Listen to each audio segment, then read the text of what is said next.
Hi, it's Chris Barrow here, and I suppose that, like me, you are heading for the finish line of 2020. And I hope also, like me, that at some stage before the end of the year, perhaps during the Christmas and New Year break, you might just pause for thought and look back over the year and ask yourself the question, probably two questions. Number one, where did the year go? And number two, what just happened?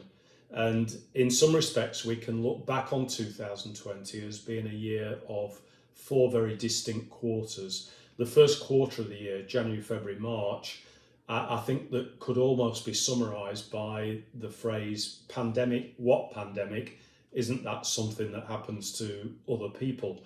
But as that first quarter rolled out, there was an increasing and dawning realisation up until the 23rd of March when Boris locked us down that this was actually serious.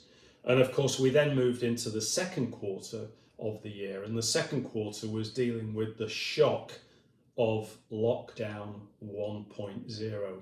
Those very first few days of uncertainty before the government announced their various financial support packages, but then the weeks and weeks in which we were confined to quarters, trying to stay in communication with our teams, trying to stay in communication with patients, and trying to figure out how we were going to navigate our way through this. In quarter three, perhaps we can talk about the return to work quarter, where depending on your principality, you were allowed back into practice. And then the questions were, how do we learn the new dance? How do we learn the new SOPs? How do we adjust to PPE? How do we work out fallow time, rota, and how on earth do we run this business on the basis that it is productive and profitable? Or, of course, for those with a heavy commitment to the National Health Service, how do we actually really walk that tightrope between the provision of services but within the guidelines that are being set for us by the authorities and the regulators?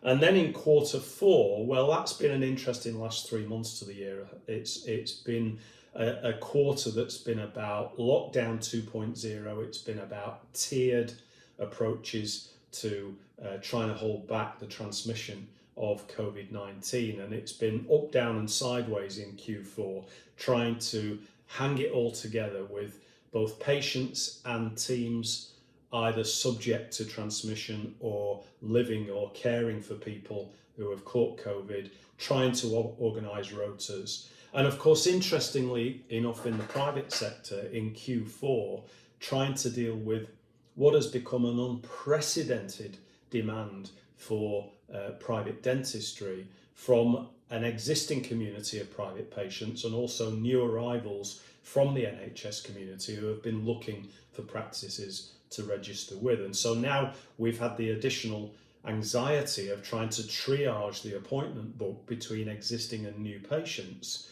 when I've seen some clients see a 200 to 300% increase in new patient enquiries.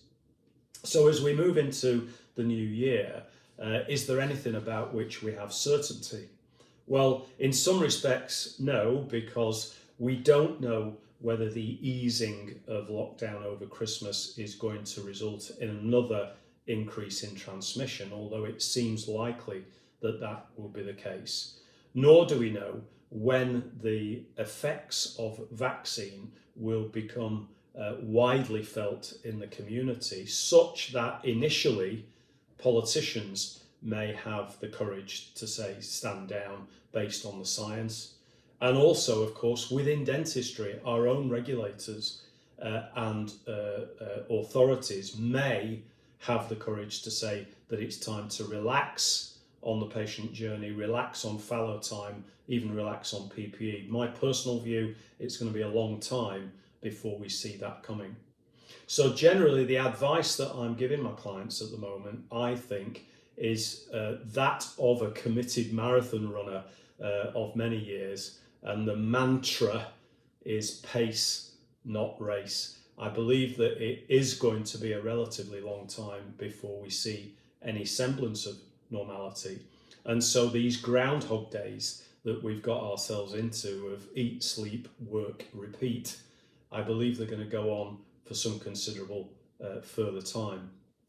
So I will end my comments by saying this, that I spend my time as a business coach, as you well know, helping people to look at their financial systems, their marketing systems, their customer service systems, their operational systems and the team systems.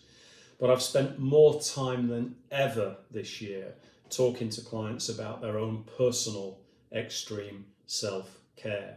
And we've coined the phrase SNEF: sleep, nutrition, exercise and fun.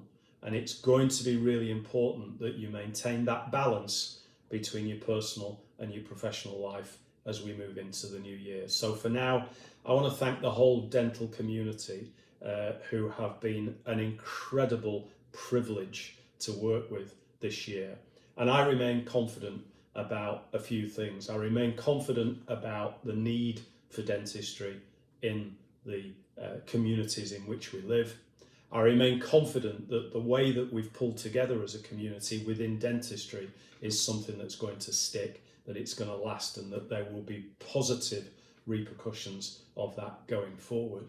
And I also remain confident that as we move through the pandemic and as we move through the current economic difficulties, there will be better days ahead.